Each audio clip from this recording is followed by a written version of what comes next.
I happened to be in Tel Aviv.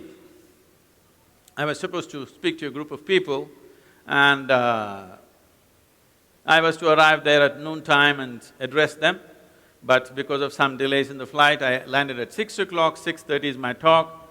This is 30 years of Isha. In these 30 years, I have not been late to a single appointment till now. So I didn't want to break that, so from the airport I went straight. So I discovered when I went there, I was to speak in a restaurant. You eat in a restaurant Some restaurants are famous for food, some are famous for the ambience that they set, but some are famous for the conversations that happen in the restaurant. So, it seems in Tel Aviv, the most intelligent conversations happened in this restaurant and not in the parliament. I went there, people were greeting me and one man came and said, "Shalom." I said, "What does that mean?" He said, "This means, this is the highest way of greeting." I said, "That is your opinion, but what does it mean?" He said, "It means peace. This is the highest way of greeting." I said, "Why would peace be the highest way of greeting unless you're born in Middle East? In South India, if somebody comes up to me in the morning and says peace, I will ask him, what's wrong with you? Whatever you're deprived of becomes the highest thing. If you're deprived of food, that becomes the highest thing. If you're deprived of love, that becomes the highest thing.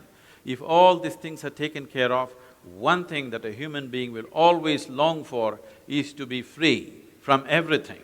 To be free essentially means to move from a compulsive nature of existence to a conscious nature of existence. This is what is needed right now in our country as a nation.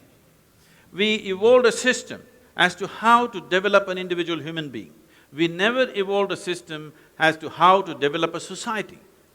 This system we called as samskriti. Today, this word is being dismissed as culture. It is not culture. Sam means equanimous, kriti means to do. To do life in an equanimous manner.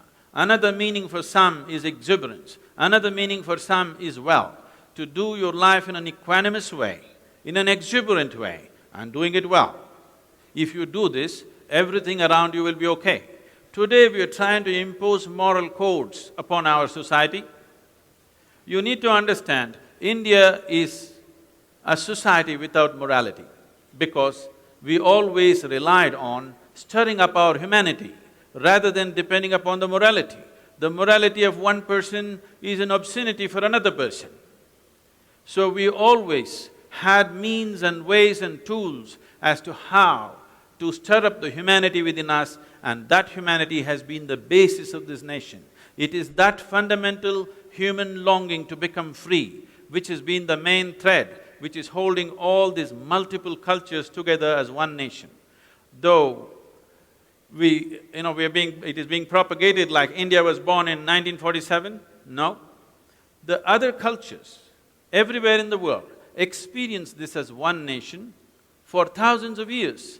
Even though there were many political entities, many times over 100 entities, in spite of that people saw it as Bharat, because they saw these unique people who did not believe in anything particular, who had no moral sense, but they were perfectly on the track because they were not a bundle of morality, but an effervescent humanity. This has to be brought back into India because when you are a seeker, you are not in collision with anybody. When you are a seeker, there is a certain humility about you because you have not assumed anything. You can become a seeker only when you realize the immensity of I do not know. If you realize the immensity that you do not know so many things about the existence, with so much science and technology, we still cannot figure one single atom in its entirety. That is the reality of our existence.